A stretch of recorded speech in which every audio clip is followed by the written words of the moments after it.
Komið sæl. Veður hefur verið nokkuð stöðugt hjá okkur undanfarna daga og við vorum með stífa norðlæga átt á landinu og kalt í veðri eins og hitafarskortið hér bendir til.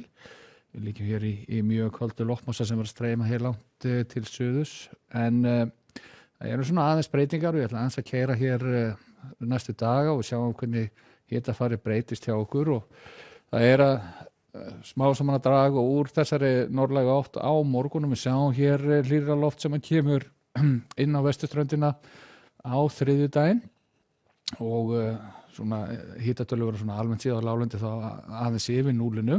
En þetta breytir síðan aftur á fimmtudaginn þá sem mun sækja okkur mjög kalt loft úr norðri ef að þessar spár munu rætast og það verða dálítið mikil átök í þessu síðan á föstudag og jafnvel laugardag því að þá höfum við þennan kalda loftmassa hér fyrir norðan og svo er hlýtt loft sem er að koma hér úr suðri. Þannig að eins og spáni núna þá getur verið dálítið átöku veðri hjá okkur á föstudag og laugardag en það getur nú svo sem breyst. En svona hvað varðar úrkomu og stöðu veðrakerfa þá sjáum við að lægðin var stödd hér rétt vestur af Skotlandi í dag á klukkan 18 og er að fikra sér til austurs inn yfir Norðursjó. Hún má náttúrulega ráða veður í Evrópu á morgun, sérstaklega í vesturhlutanum en það er að byggja sig hins vegar upp veikur hæðarhryggur hjá okkur, hann mun draga hægt og bítandi úr þessari norðanátt á morgun og verður bjart veður nokkuð víða. Og við sjáum þetta betur ef við keyrum hér svona nærsviðið. Við sjáum að það var skýja á norðausturhlutanum í dag og snjóað svona á köflum þar og þegar komið er fram á nóttina og morgunina þá byrjar svona loftþrýstingur að fara hækkandi og draga úr vindi, fyrst náttúrulega vestanlands og klukkan 15 er rólegt veður svona víðast hvar á landinu og léttskýjað nánast allt land. Það er svona spurning með austastalhlutan. Og við sjáum að það verður sennilega svona líkt og verið hefur kalt í þessu hjá okkur, dágott frost sérstaklega inn til landsins, en hiti gæti svona sleifa yfir núli hér allar síðst. Síðan sjáum við að það mun svona draga fyrir í þessari vestlægu átt þá hér vestan til á landinu, ekki mikil úrkomi í þessu, helst að sjá þetta síðan úr svona þétting í fjalllendinu.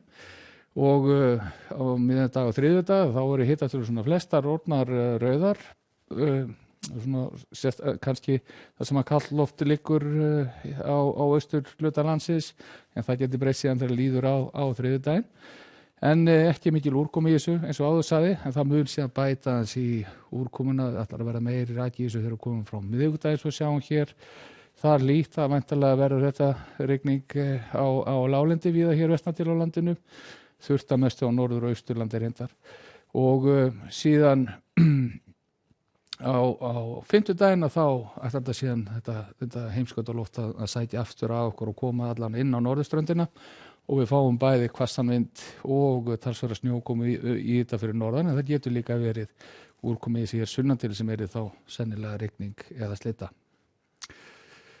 En hvað varðar veður í Evrópu á morgun þá sjáum við hér að lægðin hún verður hér rétt norður af Skotlandi miðjan dag á morgun. Suðlæg átt hér víða í álfunni og hlýtt loft í framrás hér langt til norðurs. En rigning og skúrir víða í vesturhlutanum. Öllu stöður að veður þegar austardregur og sólir þar slóðir. En í bæði Frakklandi og á Íberíuskaganum er reiknað með ýmist rigningu eða skúraleiðingu nema þá helst hér úti við austurströnd Spánar og þá sérstaklega hér á svæðinu nærri Alicante. En hvað var það Kanari þá virðist alltaf að vera dálítið þungbúið á Tenerife, svona vestustu eyjunum á morgun, getur jafnvel rignt þar á köflum og jafnvel að það geti gert þrumuveður á Tenerife tíma en annars ágætis veður og hitatölur fínar en í Norður-Ameríku þá sjáum við að það er svona lítil lægð hér eða sem er stödd skammt suður af vötnunum miklu skúraleiðingar nokkuð víða þar og orðið kalt til að mynda í Kanada og þar mun snjóa nokkuð drjúgt á morgun. En með því skulum við segja þetta gott að veri í dag. Verið sæl.